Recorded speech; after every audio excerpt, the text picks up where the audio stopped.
Hey everybody, Insane Mike here, your host of Attack of the Killer podcast. Time for me to do another Patreon video for you guys. This video, I'm going to talk about my magazine collection. The last video I did, I talked about the books in my library and my book collection. And there was a stack of magazines sitting there, and I, had mentioned that I have a pretty big comic book collection and magazine collection. The magazine collection's modest. It's not that big, but definitely a lot of cool stuff in there that I'm proud of.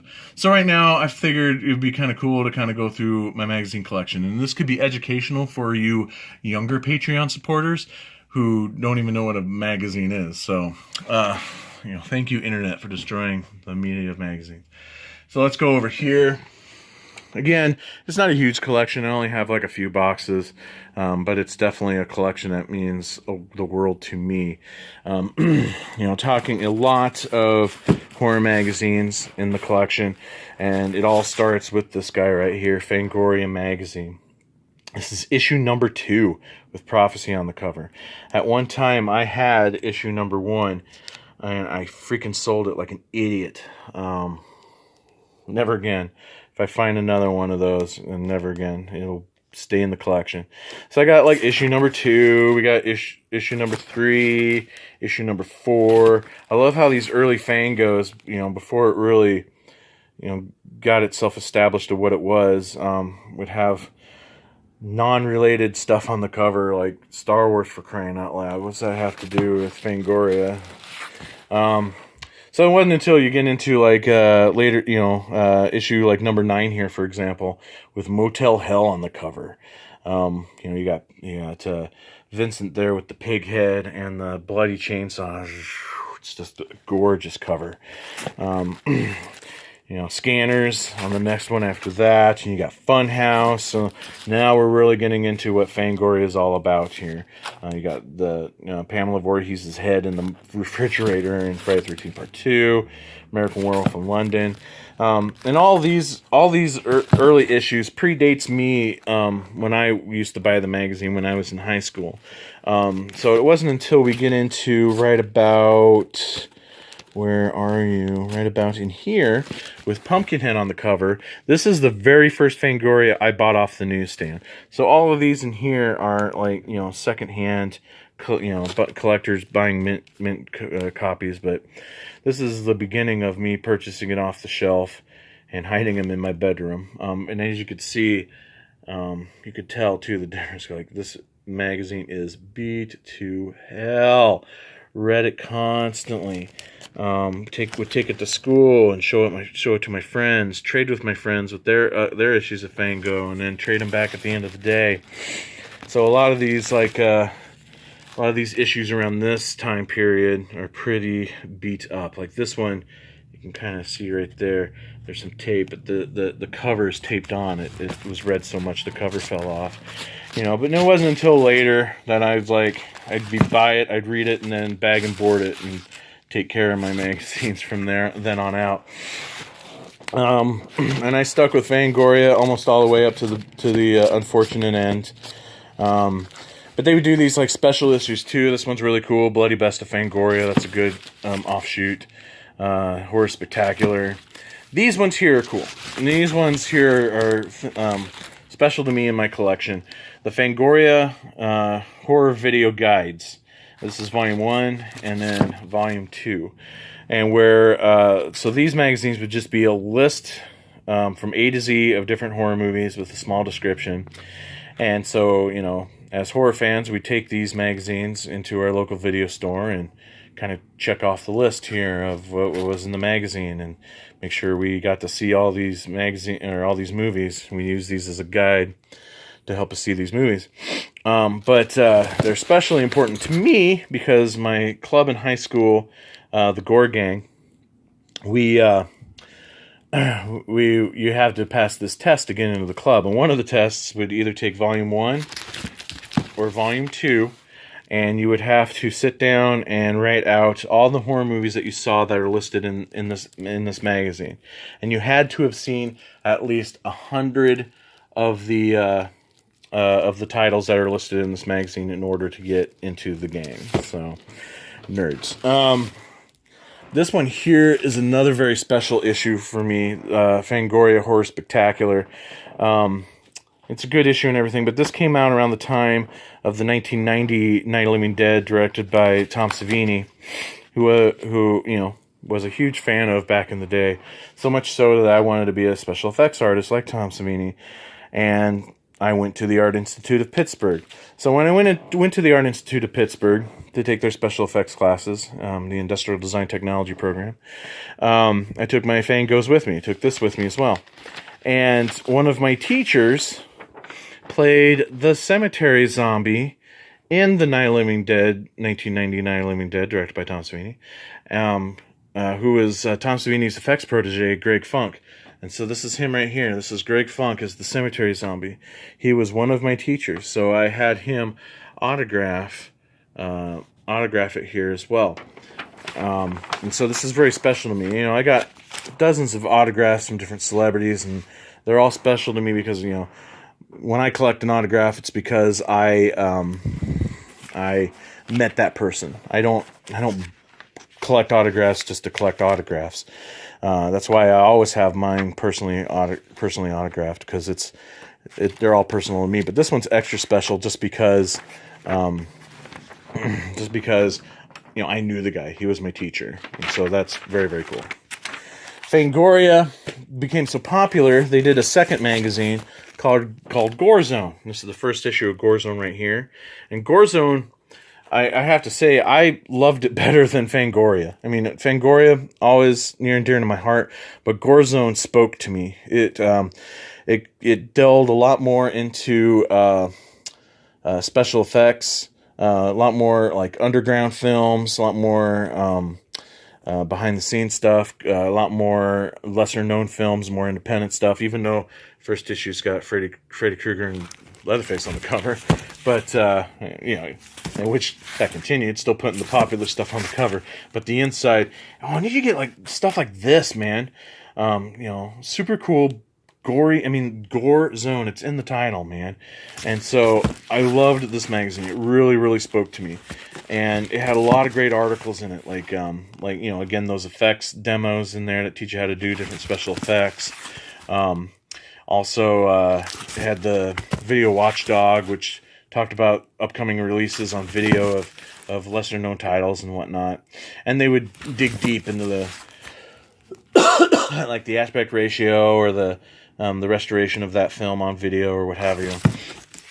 But my favorite article in Gore Zone was this guy right here, Peace O' Mind. It was in almost every issue of the magazine, written by my favorite horror journalist, Chaz Ballin. I loved everything that he's written that I've had the privilege of reading, and it all started here with Peace of Mind. Peace of Mind was an article that introduced me to so much more cinema than I was aware of. Back in the day of being an early horror fan and just sticking with the mainstream stuff. This got me out of the mainstream and more into more independent stuff, foreign films and whatnot. And if it wasn't for Chaz Ballin, I would not be the Italian horror fan that I am today. His articles, his Peace of Mind articles, really helped sculpt my taste for horror. And so love his stuff very much. So much so that he did his own magazine called Deep Red, which was impossible to find back in the day. It was never on the newsstands, but the only way to get it would be to order them directly out of Fangoria or Gore Zone. And again, with Fangoria, you'd have Jason Voorhees or Freddy Krueger on the cover. Deep Red would have stuff like the little redheaded girl who gets the top of her head blown off in Lucio Fulci's The Beyond on the cover of its first issue. Or in issue number 2, where it's got one of the cannibals from Dr. Butcher MD on the cover. How cool is that? So it definitely got into a lot more of those films, way more gorier films, a lot more Italian cinema, a lot more outrageous cinema, more independent stuff. And so Deep Red was a great magazine. It had a lot more of a do-it-yourself fanzine feel to it, with a cheaper page, more of a newsprint page and whatnot. So I appreciated it for that as well. I love that love that independent quality of those type of magazines. But all of it, none of it would exist if it wasn't for this magazine here, Famous Monsters of Filmland magazine. And this magazine, I was a kid of the 70s, man, so I remember reading this magazine a lot. And I was a kid who was terrified of everything, especially horror movies. If a commercial for a horror film would come on television, I would have to go into the other room till it was over. That's how terrified I was of the idea of horror films. Yet, had a love and a fascination for monsters. Such a fascination for monsters. Especially, stuff like Godzilla and whatnot. So I would always read Famous Monsters, because Famous Monsters for G. Ackerman made all of it feel a lot more safe. There was a lot of humor in the magazine, a lot of bad puns and stuff, which I've always been a huge fan of that kind of stuff, and so much so that I used to read. This is one of my favorites right here. Look at that cover. It's beautiful. The Incredible Melting Man right there on the cover of Famous Monsters. But I used to read a lot of humor books, humor magazines back in the day, like Mad Magazine, Crack Magazine. I used to have tons of those, and unfortunately, throughout time, this is all I have left of my humor magazines. So you've got like Cracked. Cracked was probably my all-time favorite. This is a super early issue of Cracked. This predates me even reading it. But I love Cracked, and I don't know why. I think probably just because I've always been more of the underdog fan, anti-mainstream type of mentality, and where I saw Mad Magazine as the mainstream version of this stuff, and Cracked as the little engine that could. So I loved Cracked, and I think also too, we had a lot of artists that really spoke to me as well, like this guy here, Severin right there. Anytime he would do stuff in Cracked all the time, and I love his art. He does celebrity renditions like no other, in my opinion. So, like you can look at this cover here with all its different 70s and 80s celebrities on it, and you can, if you know that material, you know instantly who a lot of these people are. But then there was also Crazy, which is Marvel Comics' attempt at doing a Mad magazine. And this is its first issue here. And I really liked Crazy a lot as well. Huge fan of Crazy. It was a little bit more of a grosser magazine. It had more gross humor to it, a lot more dark humor. Almost kind of felt kind of dirty reading Crazy. But, again, Crazy, great magazine. They used to have a lot more Crazy, too. But, not so much anymore. And those are hard to find. But, of course, you wouldn't have any of it if it wasn't for Mad. So I love Mad. Love good old Alfred E. Newman. Love a lot of the artists and recurrent articles in this magazine. Love everything that Mad Magazine represents and everything that stems from Mad Magazine. Huge Mad Magazine fan. So I got all my Mads here. And what's great is Mad Magazine's still going. But back to the horror magazines in the mid-'80s, thanks to Fangoria and Gorezone, the industry blew up. There was tons and tons. I feel like every week I'd walk into the store and find a new horror magazine on the shelf, including this one here, Slaughterhouses, which is one of my favorite lesser-known horror magazines. I just love it. Has this more the paper that's printed on is more of a gloss paper, and so it was it was just kind of the cool in and of itself. So I have a lot of those, the Slaughterhouses. Then there was Horror Fan, which had more of a Starlog feel to it in its articles and the way it was structured. There's Psychotronic, which definitely is a cheaper magazine, so it definitely has more of a fanzine feel and look to it, but it's a great magazine nonetheless. Toxic Horror was another one. It only lasted maybe 3 or 4 issues. And then we have some of the randos that I don't know where to put, like cult movies and videos. Also, by the late 80s, early 90s, my continual thirst for outside the norm movies, I got really into Film Threat. and especially the Film Threat video guide, where they would cover a lot more no budget, extremely independent, underground filmmaking, do-it-yourself filmmaking, stuff shot on video, that New York no wave film scene, the Cinema Extreme film scene in New York too, with people like Nick Zed or Richard Kern, and I, fell in love with this magazine, fell in love with that type of cinema too. There's this Night of the Living Dead 25th anniversary magazine, pretty cool. Scream is a later magazine that came out. Let's see, some weirdo magazines here like Terror Tales.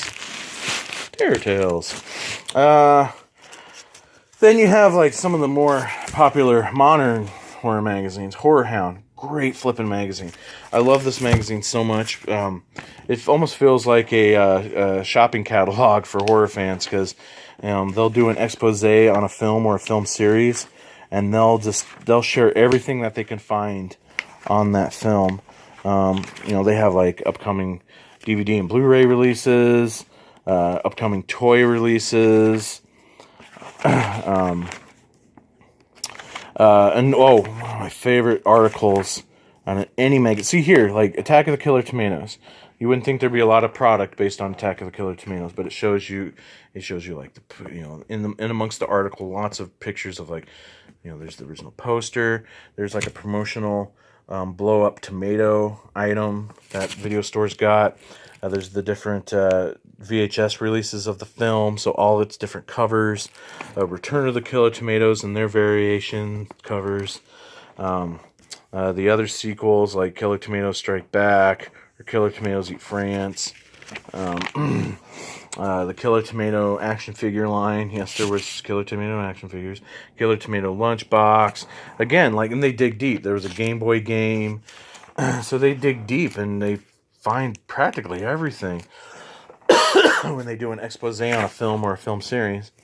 But let's see, is there an article in here as well where they do these cool articles that are about, I don't see one in this issue, of course, the one issue I chose to open, where it's articles on different VHS companies, and all the films within its catalog back in the day. So, love those articles so much, just being a VHS kid myself. So, great magazine. And then, of course, you got the Canadian Fangoria, Rue Morgue, which was a great magazine in and of itself. Man, I love this magazine because they were just so thick and chock full of everything related to horror. It just wasn't movies, man.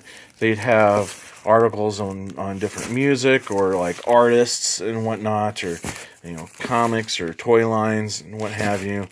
Great magazine. It just dug deeper than any other magazine when it come to horror culture as a whole, and not just horror films. So that's it. That's my get myself in there. That's my magazine collection. I hope you enjoyed this video. Hope the camera work wasn't too nauseating, but yeah, thanks again for being a Patreon supporter, and we will see you on the next episode of Attack of the Killer Podcast.